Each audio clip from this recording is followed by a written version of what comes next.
Assalamualaikum warahmatullahi wabarakatuh. Kami mengucapkan terima kasih kepada Ibu Fitna Ratnasari, SEMAK, selaku dosen pengampu mata kuliah Sistem Informasi Akuntansi. Video ini dibuat untuk memenuhi tugas mata kuliah Sistem Informasi Akuntansi, yaitu menjelaskan mengenai flowchart siklus keuangan. Kami dari kelompok 9 sebelumnya memohon izin untuk memperkenalkan diri. Di sini ada saya sendiri, yaitu Alvina Nureka Damayanti, dengan kedua rekan saya, yaitu ada Herti Apriani dan juga Murni Yuliantini. Baiklah, langsung aja kita ke materinya yang membahas mengenai flowchart siklus keuangan. Jadi, terdapat dua kata dalam kata siklus dan keuangan. Nah, siklus itu sendiri yaitu perputaran waktu yang di dalamnya terdapat rangkaian kejadian yang berulang secara tetap dan teratur. Kemudian keuangan. Keuangan adalah ilmu dan seni dalam mengelola uang yang mempengaruhi kehidupan setiap orang dan setiap organisasi. Jadi, siklus keuangan adalah suatu sistem akuntansi yang mencatat dua kegiatan ekonomi, yaitu kegiatan bisnis untuk menambah modal dari pemilik dan kegiatan bisnis menggunakan modal untuk memperoleh aset produksi untuk memperoleh pendapatan. Siklus keuangan terdiri dari beberapa siklus yang berbeda. Setiap siklus menggambarkan jenis kegiatan yang dilakukan pada bisnisnya, sehingga setiap transaksi akan dikelompokkan berdasarkan jenis kegiatan yang dilakukan, kemudian mengikuti proses yang sama untuk mencatat dan melaporkan informasi. Selanjutnya yaitu flowchart. Flowchart adalah suatu bagan dengan simbol-simbol tertentu yang menggambarkan urutan proses secara mendetail dan hubungan antara suatu proses dengan proses yang lainnya dalam suatu program. Nah, di sini kita akan membahas 4 siklus. Yang pertama yaitu flowchart siklus penerimaan kas dari penjualan tunai. Yang kedua yaitu flowchart siklus penerimaan kas dari piutang. Yang ketiga yaitu flowchart siklus retur penjualan. Yang keempat yaitu flowchart siklus pengeluaran kas. Nah, untuk penjelasan siklus tersebut akan dijelaskan oleh rekan-rekan saya. Terima kasih. Baiklah, di sini saya akan melanjutkan penjelasan tentang flowchart siklus penerimaan kas dari penjualan tunai. Siklus penerimaan kas dari penjualan tunai yaitu rangkaian aktivitas bisnis di mana perusahaan menerima kas masuk yang berasal dari penjualan tunai yang dilakukan dalam bisnis normalnya. Dalam hal ini, sumber penerimaan kas yang dimiliki oleh perusahaan berasal dari penjualan tunai, di mana pelanggan langsung melakukan pembayaran secara cash dan tidak melakukan pembelian secara kredit. Pelanggan dalam hal ini menjadi salah satu sumber dari siklus penerimaan kas dari penjualan tunai tersebut, di mana entitas yang paling utama dalam siklus ini yaitu pelanggan itu sendiri. Job desk dari masing-masing entitas yaitu pelanggan atau customer yang merasa cocok dengan produk yang sudah dipilih akan melakukan pembelian produk perusahaan dengan melakukan pembayaran secara tunai atau cash ke kasir. Dan dilanjutkan dengan kasir menerima pembayaran tunai dari pelanggan dalam bentuk uang tunai. Kemudian kasir membuat laporan penerimaan kas atau LPK yang akan dikirimkan ke bagian keuangan kas atau LPK, dan dari kasir akan membuat laporan penjualan tunai atau LPT rangkap 2. Pada lembar pertama dikirimkan ke pimpinan sebagai laporan dan bukti penjualan, sedangkan lembar kedua disimpan sebagai arsip. Lalu pimpinan akan menerima laporan penjualan tunai atau LPT dari bagian keuangan. Dan dokumen yang tersedia terdapat 2. Yang pertama, laporan penerimaan kas atau LPK.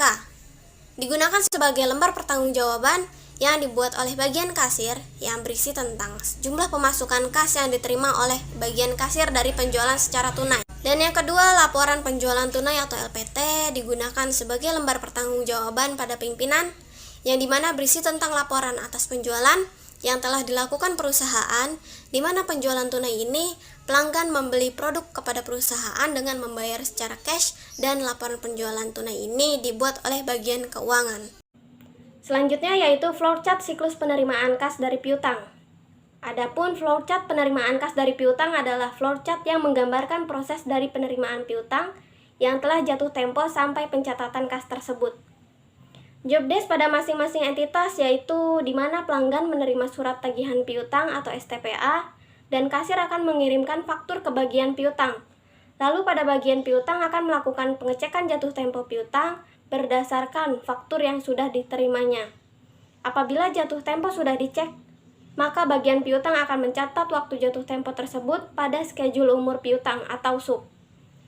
Adapun berdasarkan SUP tersebut, pada bagian piutang akan membuat surat tagihan piutang atau STP, dan STP akan dikirimkan ke pelanggan. Kemudian pelanggan menerima STP dan melakukan pembayaran pada saat jatuh tempo. Pembayaran dikirimkan ke bagian piutang dan dilanjutkan pada bagian piutang menerima pembayaran dari pelanggan dan membuat faktur lunas rangkap 2. Pada lembar pertama dikirimkan ke pelanggan karena pelanggan sudah membayar sejumlah uang pada perusahaan saat jatuh tempo. Dan pada lembar kedua disimpan sebagai arsip yang digunakan untuk kepentingan perusahaan pada bagian piutang. Lalu kemudian dilanjutkan dengan membuat laporan penerimaan kas dari piutang rangkap 2. Dan pada lembar pertama dikirimkan ke bagian keuangan, sedangkan pada lembar kedua disimpan sebagai arsip. Pembahasan selanjutnya mengenai Plowcart siklus retur penjualan. Apa sih Plowcart siklus retur penjualan? Plowcart siklus retur penjualan adalah plowcart yang menggambarkan proses pencatatan barang yang dikembalikan oleh konsumen kepada produsen karena barang tersebut tidak sesuai atau rusak. Selanjutnya, kita akan membahas tentang transaksi retur penjualan. Nah, yang pertama, barang yang diterima oleh konsumen atau pelanggan mungkin tidak sesuai dengan pesanannya, atau mungkin barang tersebut rusak pada saat pengiriman. Maka, pelanggan atau konsumen tersebut membuat permohonan retur berupa memo debit. Setelah pelanggan membuat memo debit, maka memo debit tersebut dikirimkan ke perusahaan bagian penjualan. Setelah menerima pemberitahuan retur dari pelanggan, bagian penjualan membuat memo kredit rangkap 2. Lembar pertama dikirimkan ke bagian penerimaan barang, sedangkan lembar kedua dikirimkan ke bagian piutang. Nah, setelah itu, bagian penerimaan barang menerima pengembalian barang dari pelanggan dan membandingkan dengan catatan di memo kredit. Setelah itu, membuat laporan penerimaan barang atau LPB rangkap 2. Barang dan LPB lembar 2 dikirimkan ke bagian gudang, sedangkan 2 memo kredit dan LPB lembar 1 dikirimkan ke bagian piutang. Selanjutnya, bagian gudang menerima barang dan mencatat masuknya barang berdasarkan LPB lembar 2 pada catatan penerimaan barang. Nah, berdasarkan memo kredit dan LPB, bagian piutang melakukan pengurangan piutang pada catatan pengurang piutang atau CPP. Kemudian, mengirimkan LPB lembar 1 dan memo kredit lembar 2 ke bagian akuntansi persediaan. Nah, akuntansi persediaan berdasarkan LPB lembar 1 dan memo kredit lembar 2 mencatat di kartu persediaan, lalu mengirimkan kedua dokumen tersebut ke bagian keuangan. Nah, bagian terakhir yaitu bagian ini mencatat jurnal perubahan piutang dan mengarsipkan kedua dokumen tersebut ke bagian keuangan. Nah, yang terakhir yaitu ada flowchart siklus pengeluaran kas. Siklus pengeluaran adalah rangkaian kegiatan bisnis dan operasional pemrosesan data terkait yang berhubungan dengan pembelian serta pembayaran barang dan jasa. Tujuan utama siklus pengeluaran yaitu untuk meminimalkan biaya total, memperoleh dan memelihara persediaan, perlengkapan, dan berbagai layanan yang dibutuhkan organisasi untuk berfungsi. Kemudian, pihak manajemen diharapkan mampu mengawasi dan mengevaluasi efisiensi serta efektivitas proses siklus pengeluaran yang membutuhkan kemudahan akses ke data terinci mengenai sumber daya yang digunakan dalam siklus pengeluaran, kegiatan yang mempengaruhi sumber daya tersebut, serta para pelaku yang terlibat dalam kegiatan tersebut. Selanjutnya, terdapat 3 fungsi dasar sistem informasi akuntansi dalam siklus pengeluaran. Yang pertama yaitu memperoleh dan memproses data mengenai berbagai aktivitas bisnis. Yang kedua yaitu menyimpan dan mengatur data untuk mendukung pengambilan keputusan. Yang ketiga yaitu menyediakan fungsi pengendalian untuk memastikan keandalan data dan penjagaan atas sumber daya organisasi. Nah, seperti yang sudah kita lihat, di sini terdapat flowchart siklus pengeluaran kas. Nah, jadi pada bagian supplier ini membuat faktur rangkap 2. Lembar 1 dikirimkan ke bagian pembayaran dan lembar 2 disimpan sebagai arsip. Selanjutnya, bagian pembayaran ini menerima faktur lembar 1 dari supplier. Berdasarkan faktur tersebut, bagian pembayaran membuat surat permintaan pengeluaran kas atau SPPK rangkap 2. Lembar 1 dikirimkan ke manajer dan lembar 2 disimpan sebagai arsip. Selanjutnya, manajer menerima SPPK lembar 1. Berdasarkan SPPK lembar 1, manajer akan menyetujui SPPK tersebut dan mengirimkan SPPK yang telah disetujui kepada bagian pemegang kas. Pada bagian pemegang kas menerima SPPK yang telah disetujui. Berdasarkan SPPK yang telah disetujui tersebut, bagian pemegang kas membuat bukti kas keluar atau BKK rangkap 3. Lembar 1 beserta uang dikirimkan ke bagian pembayaran. Lembar 2 dikirimkan ke bagian akuntansi dan lembar 3 disimpan sebagai arsip.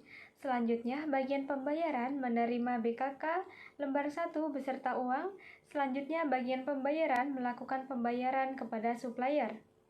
Supplier menerima pembayaran dari bagian pembayaran. Berdasarkan pembayaran tersebut, supplier membuat surat pelunasan pembayaran atau SPP rangkap 2. Lembar 1 dikirim ke bagian pembayaran dan lembar 2 disimpan sebagai arsip. Pada bagian pembayaran ini menerima SPP lembar 1, kemudian membuat laporan pembayaran atau LP rangkap 2. Lembar 1 dikirimkan ke bagian akuntansi dan lembar 2 disimpan sebagai arsip. Kemudian berdasarkan BKK lembar 2 dari bagian pemegang kas dan LP lembar 1 dari bagian pembayaran, bagian akuntansi membuat laporan pengeluaran kas atau LPK rangkap 2. Lembar 1 dikirimkan ke manajer dan lembar 2 disimpan sebagai arsip. Baiklah, sekian pemaparan materi dari kami. Apabila terdapat kesalahan dalam pengucapan, kami mohon maaf yang sebesar-besarnya. Semoga apa yang telah kami sampaikan dapat bermanfaat bagi kita semua. Terima kasih atas kesempatan waktunya. Kami akhiri, wabillahi taufiq wal hidayah. Wassalamualaikum warahmatullahi wabarakatuh.